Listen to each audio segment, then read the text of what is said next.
இன்னும் ஒரு இனிய காலை பொழுதில் தீதும் நன்றும் நிகழ்ச்சியில் உங்களை சந்திப்பதில் மிக்க மகிழ்ச்சி அடைகிறேன். வாழ்க்கையில் நமக்கு இருக்கக்கூடிய ஒரு மிகப்பெரிய பிரச்சனை என்னவென்று சொன்னால், சக மனிதர்களை எப்படி கையாள்வது என்பதுதான். சக மனிதர்கள் என்பவர்கள் யார்? நம்மை சுற்றி இருக்கக்கூடியவர்கள் எல்லோருமே சக மனிதர்கள் தான். நம்முடைய பணியிடங்கள், வீடு, அதே போல் நீங்கள் மாணவர்களாக இருந்தால் கல்விக்கூடங்கள் அல்லது பொதுவான ஒரு செயல்களில் ஈடுபடக்கூடியவர்கள், இப்படி பலதரப்பட்ட இடங்களில் நாம் வெவ்வேறு விதமான மனிதர்களை சந்திக்கிறோம். அப்படி சந்திக்கிற போது சில மனிதர்களை நாம் கையாள்வது நமக்கு மிகவும் கடினமாக இருக்கிறது. அதாவது நமக்கும் அவர்களுக்கும் இடையே ஒரு தொடர்பே ஏற்படாது. இன்னொன்று, எந்த விதமான தர்க்கமுமற்ற அல்லது எந்த விதமான ஒரு பொருத்தமற்ற செயல்பாடுகளை பேசக்கூடியவர்கள், பொருத்தமற்ற வகையில் பேசக்கூடியவர்கள் அல்லது அர்த்தமற்ற செயல்களில் ஈடுபடக்கூடியவர்கள், இவர்களெல்லாம் நாம் அடிக்கடி சந்தித்து கொண்டிருப்போம். நம்முடைய வாழ்க்கையின் ஒரு பகுதியாக கூட அவர்கள் இருப்பார்கள். அவர்களை நாம் எப்படி கையாள்வது? இதுதான் மிக முக்கியமான பிரச்சனை. சமீபத்தில் நான் ஒரு புத்தகம் படித்தேன். மேக்ஸி ரோவர் என்பவர் எழுதிய how to deal with idiots என்கிற புத்தகம். அதாவது மேக்ஸி ரோவர் உடைய அந்த புத்தகத்தினுடைய தலைப்பு முட்டாள்களை எப்படி கையாள்வது என்பது. இதில் முட்டாள்கள் என்று சொல்லக்கூடியவர்கள் யார்? இது அளவுக்கு அளவு மாறுபடும். எல்லோருமே ஒருவர் இன்னொருவரையும் முட்டாள் என்று சொல்லலாம். ஆனால் நீங்கள் ஒரு தனி மனிதர். ஒரு தனி மனிதராக உங்களை யார் எரிச்சல் ஊட்டுகிறார்களோ, யார் உங்களை தொடர்ந்து ஒரு மன நெருக்கடிக்கு ஆளாக்குகிறார்களோ, அல்லது நீங்கள் சொல்கிற எதையுமே புரிந்து கொள்ளாமல் அதற்கு சம்பந்தமில்லாதவற்றை சொல்லி கொண்டிருக்கிறார்களோ, அவர்கள் உங்களை பொறுத்த வரைக்கும் முட்டாள்கள். அப்படித்தான் அவர் இந்த புத்தகத்திலே வரையறுக்கிறார். இந்த மனிதர்களுக்கும் உங்களுக்குமான உறவு என்பது ஒரு மன ரீதியாக உங்களை மிகவும் துன்புறுத்தக்கூடிய ஒன்றாக மாறிவிடுகிறது. அப்படி என்று சொன்னால் இவர்களிடமிருந்து எப்படி விலகி நிற்பது அல்லது அவர்களை எப்படி கையாள்வது? இதுதான் மிக மிக முக்கியமான ஒரு பிரச்சனை. அப்படி பார்க்கிற போது அதில் அவர் இந்த புத்தகத்தில் என்ன சொல்கிறார் என்று சொன்னால், வெவ்வேறு விதமான முட்டாள்தனங்கள் கொண்டவர்கள் இருப்பார்கள். எல்லோரையும் ஒரே மாதிரி நீங்கள் கையாள முடியாது. ஒவ்வொன்றுக்கும் தனி உத்தி தேவை. சில பேர் மத ரீதியான முட்டாள்தனமான கருத்துக்களை கொண்டிருப்பார்கள், சில பேர் அரசியல் ரீதியான முட்டாள்தனமான கருத்துக்களை கொண்டிருப்பார்கள், சில பேர் மருத்துவம் தொடர்பான தவறான கருத்துக்களை கொண்டிருப்பார்கள். இப்படியாக தர்க்கமற்ற அல்லது ஒரு பொருத்தப்பாடற்ற எண்ணங்களை வெளிப்படுத்துகிற பலதரப்பட்ட மனிதர்களை அன்றாட வாழ்க்கையில் நாம் சந்திப்போம். முதலில் அவர்கள் எத்தகைய ஒரு தப்பெண்ணங்களை கொண்டிருக்கிறார்கள் என்பதை பற்றி உங்களுக்கு ஒரு மதிப்பீடு இருக்க வேண்டும். இன்னொன்று, கீப் டிஸ்டன்ஸ், அதாவது அவர்களிடமிருந்து கூடுமான வரை நீங்கள் விலகி இருக்க வேண்டும். இது மிக மிக முக்கியமான விஷயம். நிறைய நேரங்களில் நாம் என்ன செய்வோம் என்று கேட்டால், அவர்களோடு தொடர்பு கொண்டே இருப்போம். அது அவர்களுடைய வலைக்குள் நம்மை இழுக்கிற ஒரு விஷயமாக இருக்கும். அதனால் அவர்களிடமிருந்து விலகி இருப்பது என்பதை ஒரு முக்கியமான பரிந்துரையாக சொல்கிறார். இன்னொரு முக்கியமான ஒரு விஷயம், அதாவது ஒரு பழமொழி இருக்கிறது, ஒரு முட்டாளோடு விவாதம் செய்தால் யார் முட்டாள் என்பது தெரியாமல் போய்விடும் என்று. அத்தகைய நபர்களிடம் வாக்குவாதம் செய்யாமல் இருப்பது, அவர்களோடு எந்த விதமான ஒரு பரிவர்த்தனைகளையும் செய்யாமல் இருப்பது மிக மிக முக்கியம் என்று சொல்கிறார்கள். இன்னொரு மிக முக்கியமான விஷயம் என்னவென்று சொன்னால், பொறுமையாக இருப்பது. ஏனென்றால் நம்மை தொடர்ந்து உங்களை ப்ரோவோக் பண்ணிக்கிட்டே இருப்பாங்க, தொடர்ந்து உங்களுடைய கோபத்தை தூண்டும்படியாக ஏதாவது செய்து கொண்டே இருப்பார்கள். இந்த இடத்தில் பொறுமை என்பது ஒரு முக்கியமான ஒரு விஷயம். அடுத்ததாக மிக முக்கியமாக அவர் சொல்லக்கூடியது என்பது ஹியூமர். சிலவற்றை சிரித்தே கடந்து விடுவது என்று சொல்வோம். அவன் பண்ணுறது முட்டாள்தனமாக இருக்கும், ஆனால் நம்ம ஒரு ஹியூமராக அதை கடந்து போயிடணும். சிரிச்சுக்கிட்டே கடந்து போயிட்டோம்னா பிரச்சனையே இல்லை. எல்லாத்தையும் விட சில சமயத்தில் அவங்க அனுதாபம் காட்டப்பட வேண்டியவர்களாகவும் இருப்பார்கள். ஒரு எம்பதி அல்லது ஒரு சிம்பதிக்குரியவர்களாக இருப்பார்கள். அந்த குணத்தை நாம் வளர்த்துக்கொள்வது. அனைத்தையும் விட மிக மிக முக்கியமானது பொறுமை. இந்த பொறுமை தான் முட்டாள்களிடமிருந்து நம்மை காப்பாற்றும். இதெல்லாம் ஏன் சொல்கிறேன் என்று சொன்னால், முட்டாள்களுக்கோடு நாம் சரிக்கு சமமாக சண்டையிடுகிற போது அதில் இழப்பு அதிகமாக யார் முட்டாளாக இல்லையோ அவர்களுக்கு தான் ஏற்படும். இதெல்லாம் இந்த புத்தகத்தில் மிக விரிவாக பேசுகிறார்கள். இந்த அடிப்படை கோட்பாடுகளை நாம் எடுத்துக்கொண்டால் முட்டாள்களை அல்லது நமக்கு ஆத்திரம் ஊட்டுகிறவர்களை, எரிச்சல் ஊட்டுகிறவர்களை எப்படி சகித்துக்கொள்வது என்பதை நாம் புரிந்து கொள்ளலாம். மீண்டும் இன்னும் ஒரு புதிய சிந்தனையோடு உங்களை சந்திக்கிறேன். நன்றி, வணக்கம்.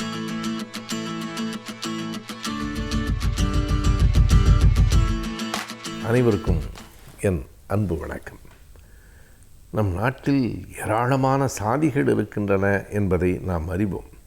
ஒவ்வொரு சாதிக்கும் பல்வேறு பெயர்கள் இருக்கின்றன. ஒரே சாதியை பல்வேறு பெயர்களால் நாம் அழைத்து கொண்டும் இருக்கிறோம். அது மட்டுமல்ல, ஒரு சாதியினருக்கு இந்த தமிழ்நாட்டில் ஒரு பெயர் இருக்கிறது, கேரளாவில் ஒன்று இருக்கிறது, உத்தரப்பிரதேசத்தில் இன்னொரு பெயராக இருக்கிறது. அவர்கள் நாங்கள் எல்லோரும் ஒரே சாதியினர் தான் என்று கூறுகிறார்கள். இந்த சாதி எப்படி வந்தது என்பது மிகப்பெரிய ஆராய்ச்சி. குறிப்பாக அவை தொழில் அடிப்படையிலே இருந்து வந்தன என்று செய்தி சொல்லப்படுகிறது. தொழில், பிறகு சாதியாக இறுக்கம் பெற்று சாதியிலிருந்து உட்சாதி கிடைச்சாதிகள் வருகின்றன. இந்த பெயர்களில் என்ன இருக்கிறது? வேறு வேறு பெயர்களில் இருப்பதால் சில அதே சாதிக்காரர்கள் ஒரு பெயரில் இருக்கிற போது பிற்படுத்தப்பட்டவர்கள், இன்னொரு பெயரில் இருந்தால் மிகவும் பிற்படுத்தப்பட்டவர்கள், மற்ற இடத்தில் இருக்கிற போது அவர்கள் பட்டியல் இனத்தை சார்ந்தவர்கள் என்று பிரிந்து கிடக்கிறது. அது மட்டுமல்லாமல் எல்லோரும் ஒரே சாதியினர் தான். இந்த பெயரால் அழைக்கிற போது அது கௌரவமானதாக, இன்னொரு பெயரால் அழைக்கிற போது அது இழிவானதாக இருக்கிறது. இப்படி நம் நாட்டில் இருக்கிற பல சாதிகளின் பெயர்களை சொல்லலாம். குறிப்பாக ஒன்றிரண்டை சொல்ல வேண்டுமென்றால், முடித்திருத்துகிற அந்த தோழர்களுக்கான பெயர்கள் ஊருக்கு ஊர், காலத்துக்கு காலம் மாறி ஒலித்து கொண்டே இருக்கிறது. அவர்களை நாவிதர்கள் என்று சொல்லுகிறவர்கள் உண்டு. மருத்துவர் என்பதுதான் அவர்களுக்கு உரிய பெயர் என்று அவர்கள் கருதுகிறார்கள், மருத்துவர்கள். ஆனால் மருத்துவர் என்றல்ல, நாவிதர். இன்னமும் சொன்னால் பேச்சு வழக்கில் அவர்களை மேலும் இழிவுபடுத்துகிற மாதிரியான சொற்கள் இருக்கின்றன. பரோனோபகாரி என்று ஒரு பெயர், அதுதான் இப்போது பரிகாரி என்று கிராமத்திலே சொல்லப்படுகிறது. பரிகாரி வந்திருக்கிறான், கவனிக்கணும், பரிகாரி வந்திருக்கிறார் என்று சொல்வதில்லை, பரிகாரி வந்திருக்கிறான் என்று சொல்லுவது. நோக்கர் என்றும் ஒரு பெயர் இருக்கிறது. இந்த துக்க செய்தியை இந்த தோழர்கள்தான் கிராமங்களில் ஒரு கட்டம் வரையில், ஒரு காலம் வரையில் சொல்லி கொண்டிருந்தார்கள். ஓ, நோக்கர் வந்திருக்கிறானா என்று கேட்பது. நோக்கர் வந்திருக்கிறார் என்றால் ஏதோ ஒரு துக்க செய்தி வந்திருக்கிறது என்று பொருள். எனவே பெயர்களில் என்ன இருக்கிறது என்று நாம் கருதி விட்டுவிட முடியாது. இந்த பெயர்களில் மருத்துவர் என்கிற சொல்லுக்கு இருக்கிற ஒரு கௌரவம், நீங்கள் நாவிதர் என்றோ இன்னும் கீழாக பெயர்களை சொல்லுகிற போதோ அவர்களை அது இழிவுபடுத்துகிறது, அவர்களின் சுயமரியாதையை காயப்படுத்துகிறது. ஏன் இப்படி பல பெயர்கள்? அதனால் அரசாங்கம் தருகிற உரிமைகளை கூட சிலர் இழக்க வேண்டியிருக்கிறது. பட்டியல் இனமாக இருந்தால் பெறக்கூடிய உரிமைகளை பிற்படுத்தப்பட்டோராக இருக்கிற போது பெற முடிவதில்லை. இப்படி சாதிகள் பலவாக இருக்கின்றன. ஒவ்வொரு சாதிக்கும் பெயர்கள் பலவாக இருக்கின்றன. இவற்றையெல்லாம் ஒழுங்கு செய்ய வேண்டும். இவற்றை ஒடுக்கப்படுகிற சாதிகள் தான் என்றில்லை, பிற சாதியினர் நிலைமையும் அதுதான். நம்முடைய தமிழ்நாட்டில் கோனார்கள் என்று ஒரு சாதி உண்டு. அது இழிவானது என்று கருதி இப்போது வடநாட்டில் சொல்லப்படுகிற யாதவர் என்கிற பெயரை இங்கே இருக்கிறவர்களும் ஏற்றுக்கொள்ளுகிறார்கள். கோனார் என்பது ஒன்றும் இழிவான சொல் அல்ல. கோன் என்றால் அரசன் என்றுதான் பொருள். கோனார் என்றால் அரசர் என்று நாம் சொல்லலாம். அது ஒரு விதத்தில் பெருமையான பெயராகத்தான் கருதப்பட வேண்டும். என்ன காரணமோ பலர் கோனார் என்று தங்களை சொல்லிக்கொள்ள விரும்புவதில்லை. யாதவர் என்பது பொருத்தமான சாதி பட்டம் என்று கருதுகிறார்கள். சாதிகள் மட்டும் பலவாக இல்லை, ஒவ்வொரு சாதியிலும் சாதிக்கான பட்டங்கள் இருக்கின்றன. இந்த பட்டம் இவர்களுக்கு உரியது, அம்பலகாரர் என்பது. அதே போல் ஒவ்வொரு இடத்திலேயும் ஒரு விதமான பட்டங்கள் இருக்கின்றன. அந்த பட்டங்கள் பெருமையாக கருதப்படுகின்றன. நாட்டார் சமூகத்தில் இருக்கிற பட்டம், ஒவ்வொரு சமூகத்திலும் முக்குலத்தூரில் பல்வேறு பட்டங்கள் இருக்கின்றன. செட்டியார்களில் பல்வேறு பட்டங்கள், நாடார்களில் பட்டங்கள் என்று சாதி பட்டம், சாதியே இழிவு என்று சொல்லுகிற போது அதனை சாதி பட்டங்களால் பெருமைப்படுத்தி கொள்ள முடியுமா என்று பார்க்கிற பார்வை இருக்கிறது. ஒன்றே ஒன்றை நாம் அழுத்தமாக சொல்லலாம்: எந்த பட்டத்தினால் அழைக்கப்பட்டாலும், எந்த சாதி பெயரால் அழைக்கப்பட்டாலும் சாதி என்பதே இழிவானது தான். பிறப்பில் உயர்வு தாழ்வு கற்பிக்கிற ஒன்றை யார் ஒருவரும் பெருமையாக கருத முடியாது. சாதி என்பது நமக்கு அடையாளம் இல்லை, நமக்கு அவமானம்.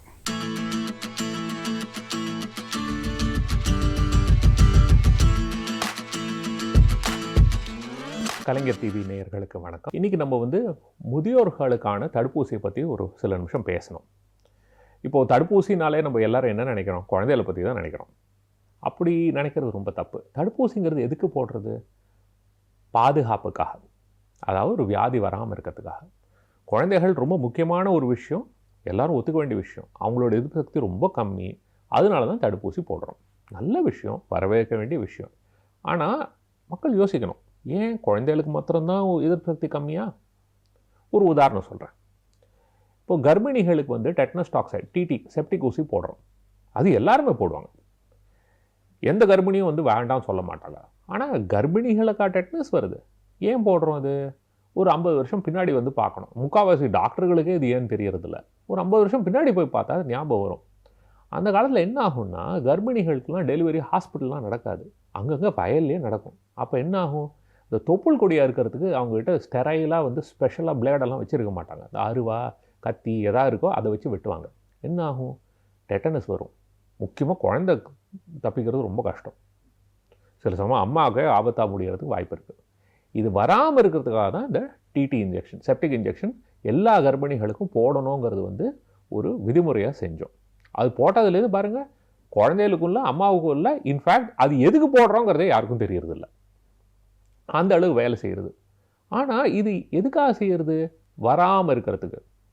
வயசு பொறுத்தது இல்லை, அந்த ரிஸ்க்கை பொறுத்து இருக்குது. யாருக்கு ஆபத்துங்கிறதோ அவங்கள பாதுகாக்கணுங்கிறதுக்காக செய்கிறது.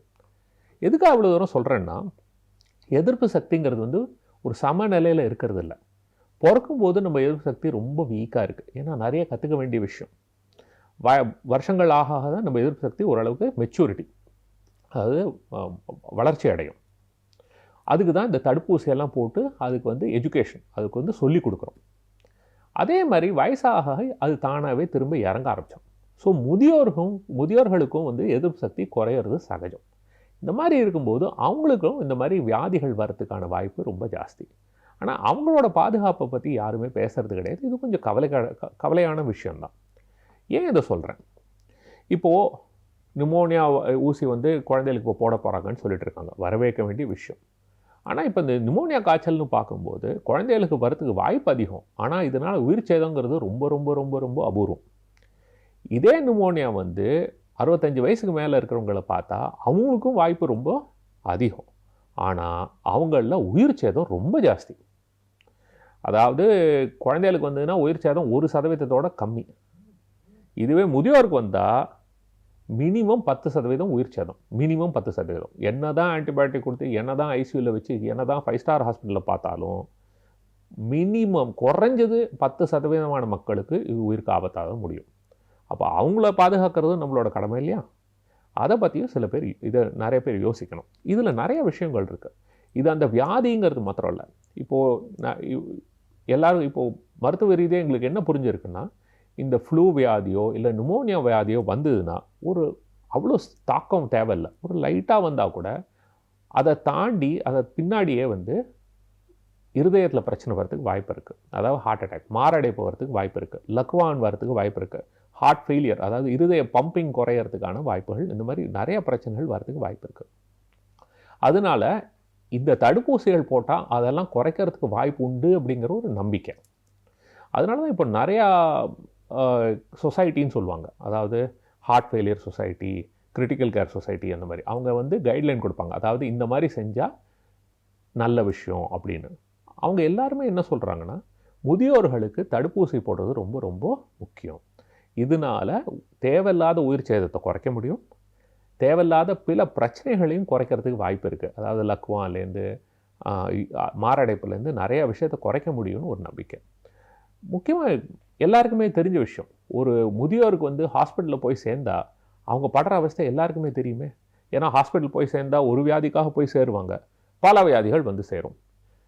கீழே விழுந்து இடுப்பு உடையும், ரத்த கட்டி வரும், மூளையில் ஏதாவது பிரச்சனை வரும், இந்த மாதிரி எத்தனையோ பிரச்சனைகள் வரதுக்கு வாய்ப்பு இருக்குது. ஸோ கூடுமான வரைக்கும் நம்ம ஆஸ்பத்திரி போகாமல் நம்ம பாதுகாக்கிறதுக்கு தான் ரொம்ப ரொம்ப முக்கியம். அதில் தடுப்பூசியும் ஒரு முக்கியமான ஒரு பாகமாகும். ஸோ என்ன சொல்ல வரேன்னா, 65 வயசு ஆயிடுத்துனாலே நம்ம நிறையா தடுப்பூசியை பற்றி யோசிக்க வேண்டியது இருக்குது. இதில் முக்கியமாக வந்து இந்த இன்ஃப்ளூயன்ஸா தடுப்பூசி தான் ரொம்ப எல்லா நாட்டிலையுமே முக்கியம்னு சொல்கிற விஷயம். ரெண்டாவது வந்து இந்த நிமோனியா ஊசி. இந்த நிமோனியா ஊசி வாழ்க்கையில் ஒரு தடவை தான், அது ரொம்ப ஈஸி. ஆனால் இந்த ஃப்ளூ ஊசி வந்து வருஷத்துக்கு ஒரு தடவை. ஏன்னா இந்த ஃப்ளூங்கிறது வந்து வருஷம் மாறுறதுனால அதுக்கு தகுந்த மாதிரி ஊசியும் மாறும். வருஷம் போடுறது ரொம்ப நல்லது. இதில் சைடு எஃபெக்ட்னு ஒன்றும் பெரிய விஷயமே கிடையாது, ரொம்ப ஈஸியானது.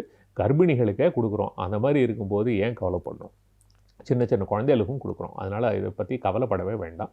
இது நல்ல ஒரு எஃபெக்ட், அதாவது இதனால் பயன் நிறையா இருக்குது. இதை பற்றி தேவையில்லாமல் யோசிக்கக்கூடாது. இதை தவிர மற்ற சில பேருக்கும் இதை பற்றியெல்லாம் யோசிக்கணும். என்ன, ஏற்கனவே உடலில் வந்து சில வியாதிகள் இருக்கிறவங்க, அதாவது சிறுநீரக பிரச்சனை இருக்கிறவங்களுக்கு எதிர்ப்பு சக்தி கொஞ்சம் பிரச்சனை தான். அவங்களுக்கு அடிக்கடி பல இன்ஃபெக்ஷன் வரதுக்கு வாய்ப்பு இருக்குது. அதே மாதிரி இருதய வியாதி இருக்கிறவங்க, நுரையீரலில் பிரச்சனை இருக்கிறவங்க, ஈரலில் பிரச்சனை இருக்கிறவங்க, இப்போது கல்லீரல் மண்ணீரல் அந்த மாதிரி வியாதிகள் ஏதாவது இருந்ததுன்னா, இந்த மாதிரி இல்லை எதிர்ப்பு சக்தி கம்மியாக இருந்ததுன்னா, கேன்சர் வைத்தியம், ஸ்டீராய்டு வைத்தியம், எய்ட்ஸ் வியாதி, இந்த மாதிரி வியாதிகள் இருந்தாலுமே எதிர்ப்பு சக்தி கொஞ்சம் மற்றவங்களோட கொஞ்சம் கம்மி தான். இந்த மாதிரி மக்களுக்கு வந்து இந்த மாதிரி தடுப்பூசி போடுறதுங்கிறது ரொம்ப நல்ல விஷயம். பிற்காலத்தில் பிரச்சனை வராமல் பாதுகாக்கலாம். இப்போது இந்த பிரச்சனை வந்தால் நம்ம ட்ரீட்மெண்ட் எடுக்கலாமே, இதுக்கெல்லாம் வைத்தியம் இருக்கேன்னு நிறைய பேர் சொல்கிறாங்க. ஆனால் ஒன்று ஞாபகம் வச்சுங்க, வருமுன் காப்போம் தான் நல்லது. வந்த பின் நம்ம அவஸ்தைப்படுவோம், வைத்தியம் பண்ணுவோம்னா தடுப்பூசியோட விலை எங்கே, ஒரு வியாதியோட வைத்தியத்தோட விலை எங்கே? ரெண்டாவது, என்ன தான் பர்ஃபெக்ட் வைத்தியம் பண்ணாலும் நான் சொன்ன மாதிரி ஒவ்வொரு வியாதியிலும் ஓரளவுக்கு உயிர் சேதம் இருக்குது. அதை குறைக்க முடியாது. அதை குறைக்கணும்னா அதுக்கு ஒரே வழி வராமல் பார்த்துக்கிறதுக்கு தான். ஸோ இப்போ வீட்டில் வந்து நீங்கள் எவ்வளோக்கு எவ்வளோ குழந்தையெல்லாம் நீங்கள் வந்து பாதுகாப்பாக பார்த்துக்கிறீங்களோ, அவங்களுக்கு வந்து தடுப்பூசியெல்லாம் போட்டு அவங்க உடம்பை நன்னா பார்த்துக்கிறீங்களோ, அதே மாதிரி உங்கள் வீட்டில் இருக்கிற முதியோரையும் கொஞ்சம் கவனிக்கிறது ரொம்ப நல்ல விஷயம். அவங்களுக்கு இதுக்கு தகுந்த மாதிரியான தடுப்பூசிகள்லாம் போட்டு அவங்களோட ஆரோக்கியத்தையும் நம்ம நன்னா கவனிச்சுட்டோம்னா, அவங்க வந்து மேற்கொண்டு யார் மேலேயும் பாரமாக இல்லாமல் ஒரு சுதந்திரமாக இருக்கிறதுக்கு ஒரு நல்ல வாய்ப்பு இருக்குது. இது பொதுமக்கள் எல்லாரும் உணரணும். நன்றி, வணக்கம்.